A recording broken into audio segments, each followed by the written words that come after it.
Chapter 11. Closing the Airway.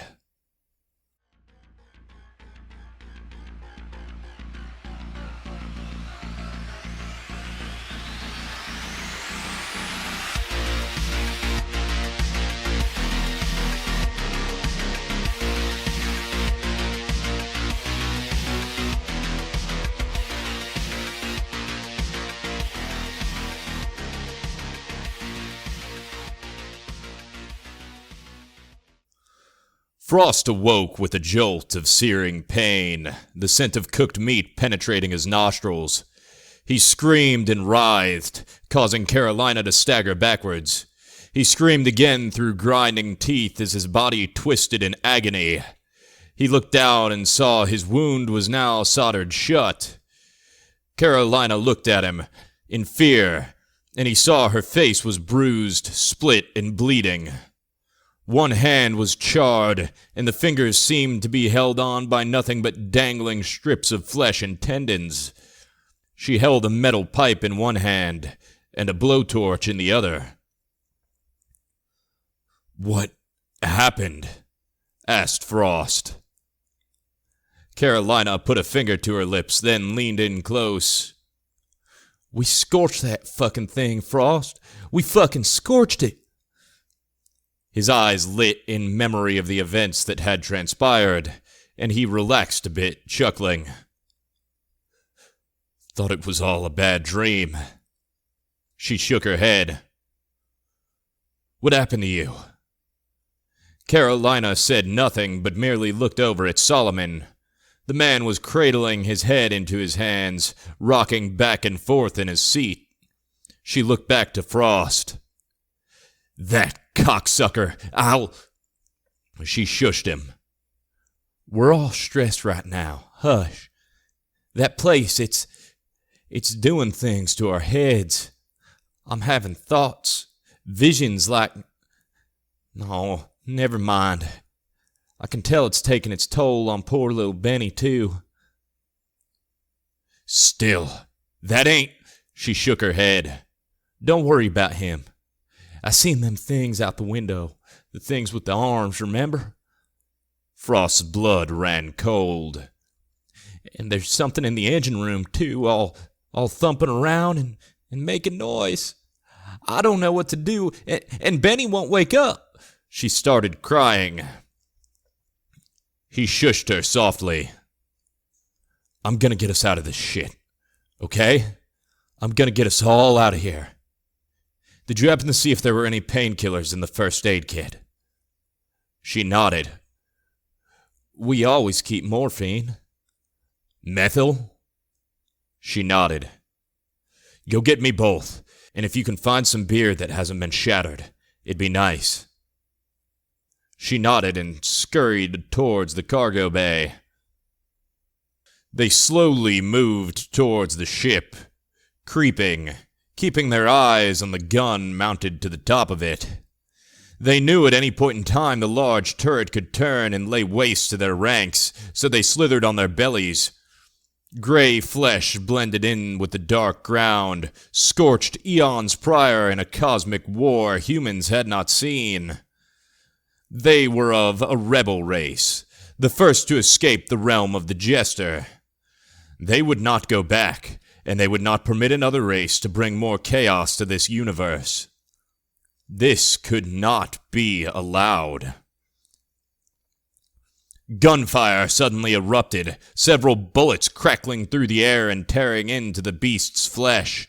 They shrieked, suddenly leaping up. Their eyes scanned the landscape, looking for their attacker.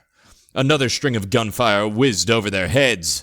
They were moving again, bounding over the rocky hills. Spears and knives were hurled. The gun flashed again. Bullets bounced off the natives' sloped skulls, gouged eyes, and shattered tusks.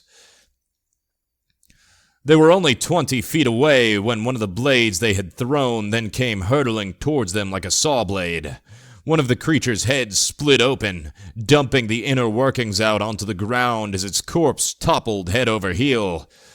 A pale mass of yellow tentacles rose from the earth in front of them, holding the weapons they had discarded. One of the tentacles whipped, slinging a spear forwards like a ballista. The spear nailed one of the four-armed beings to the ground through its stomach. They were on top of it now, and saw the mass of tendrils was connected to a mangled human body.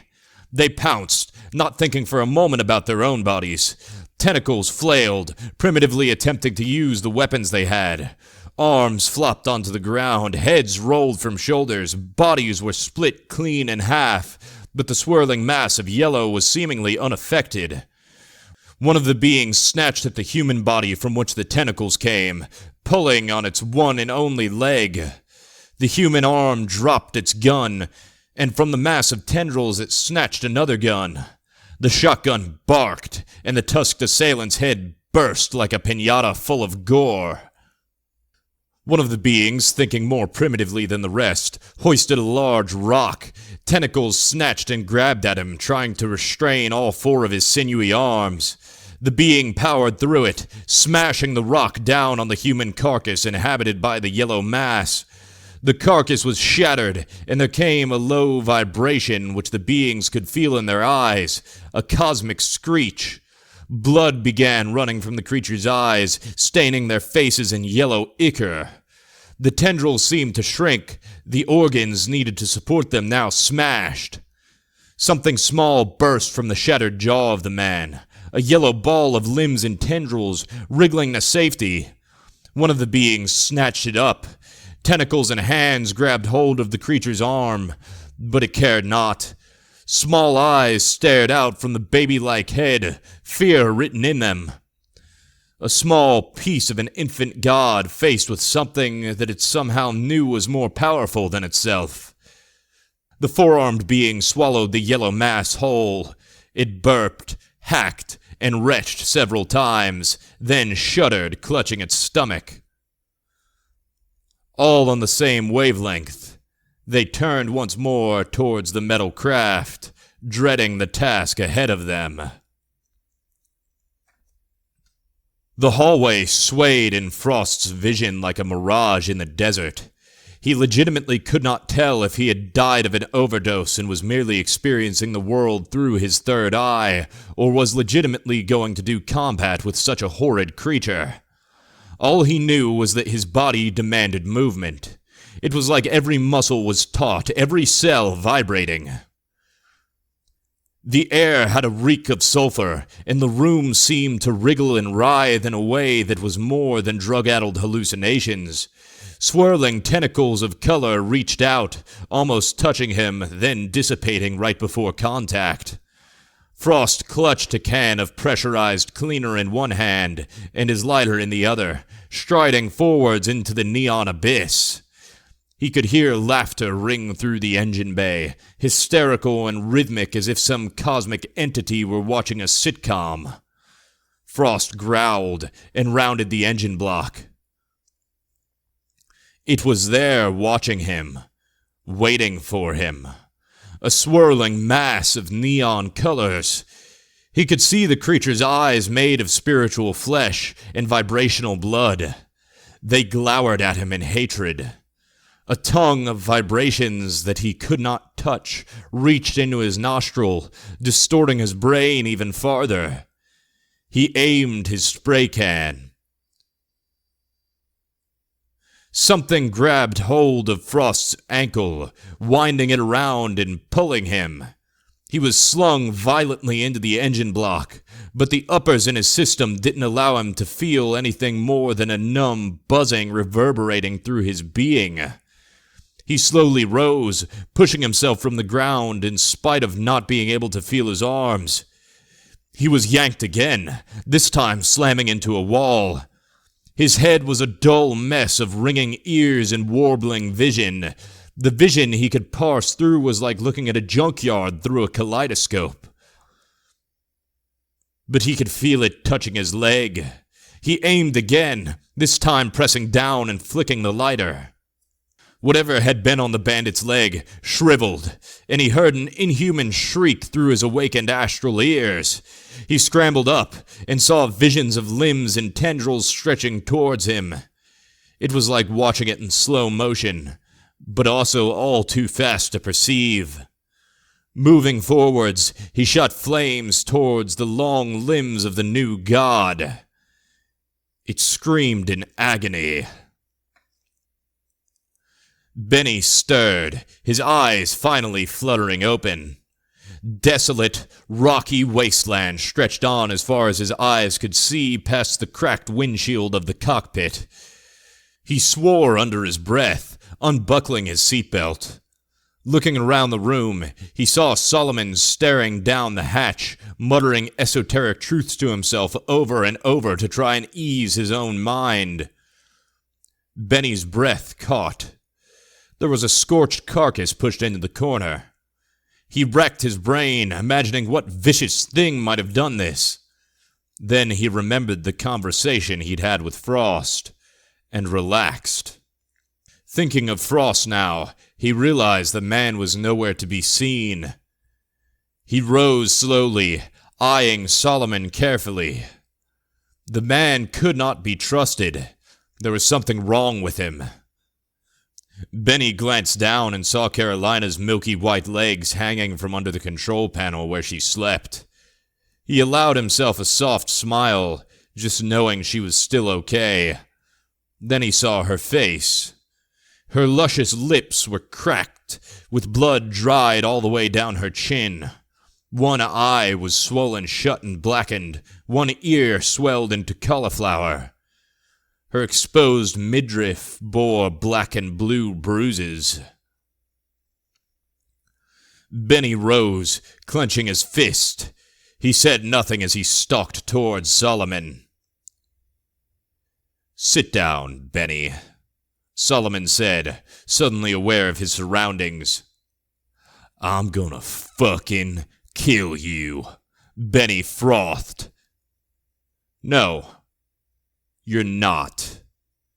Benny surged forwards, reaching to grab Solomon's collar. Solomon's pistol slipped from the holster, aimed, and fired, all before Benny could even register the weapon existed. Benny fell backwards into his chair, and Solomon fired again. Red gore intermixed with gray matter painted the cockpit window. Brains fell over the shattered and jagged glass as if some great beast were devouring it. Solomon stalked towards the cockpit, where Carolina slept. The woman was so exhausted she hadn't even stirred from the sound of the gunshot. He aimed at her head and fired once more. The flames surrounded Frost, bathing him in a sort of heatwave baptism. Tendrils swelled and licked, seeming to grow desperate and ignore the fire. The screaming was constant, and Frost was bleeding from every hole in his body. The tendrils ripped and pulled at the bandit, jerking him off balance, pushing him into things, but the flames caught them all eventually.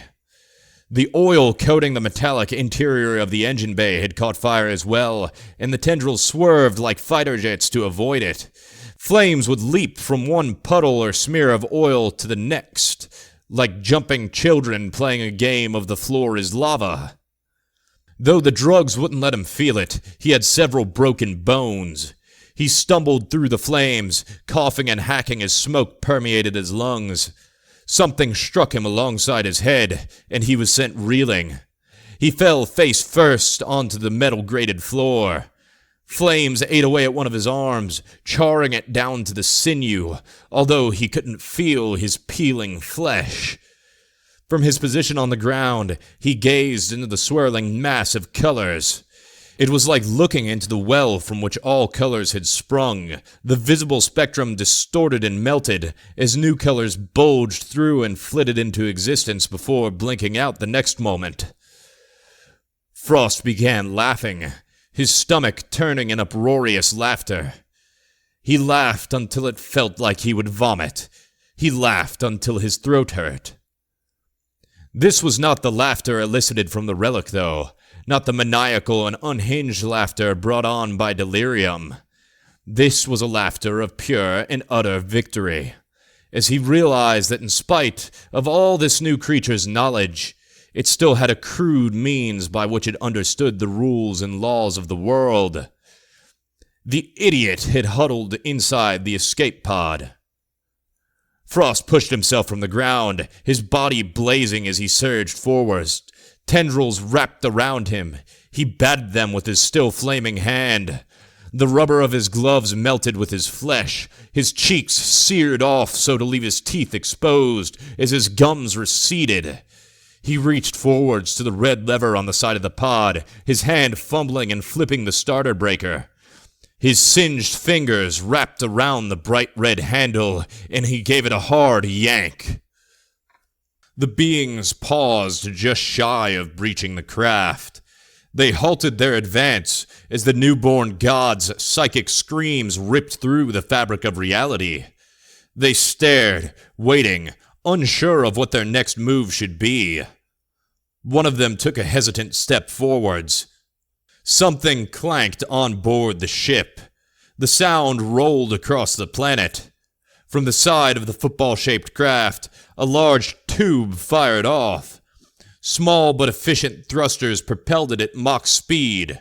The creatures scrambled out of the way, and only one was not fast enough.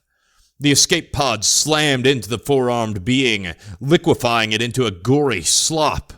The craft skidded along the ground, bouncing then tumbling end over end. It slammed into the base of a large rocky mountain, exploding in a ball of fire. The creatures stared, wide-eyed. The pain was setting into Frost's body, a dull ache which racked every fiber of his being. Slowly, one hand after the other, he ascended the ladder. The hatch was wide open for him, beckoning him in. He was injured, but now Benny would be awake. They had enough rations to last for a while, and soon enough Frost would be back up to speed. He was confident they could hijack a cruiser. The stupid goons hired by the Interplanetary Law Enforcement Agency were undertrained. They wouldn't be able to stop him. He made it to the last rung of the ladder, and a bloodied smile full of missing teeth split his tattered lips. The heat of the engine bay was still warming his back, and his arms still smoldered. The sole of a black boot appeared from the hatch. Frost's face was only confused for a moment before the boot slammed into it. He felt his nose crack and break. He was falling for what felt like an eternity, Solomon's grinning face over the top of him. He thought this was how Lucifer must have felt, cast from the heavens by those who had been closest to him. Frost's back hit the deck with a crack. He felt his spine shift and snap. Before he even tried, he knew he couldn't move. Solomon's smile split from ear to ear. A revelation struck Frost then, as he stared into the widely displayed teeth of his former leader. It was a revelation that scared the Marauder down to his core, and caused such total fear he couldn't have ever put it into words. Within the captain's grin, now he saw entire galaxies. He saw new universes forming. He realized each tooth was not merely a tooth, but a window into a whole new dimension. This was not what scared him, though. What scared Frost is that he found the smile to be beautiful.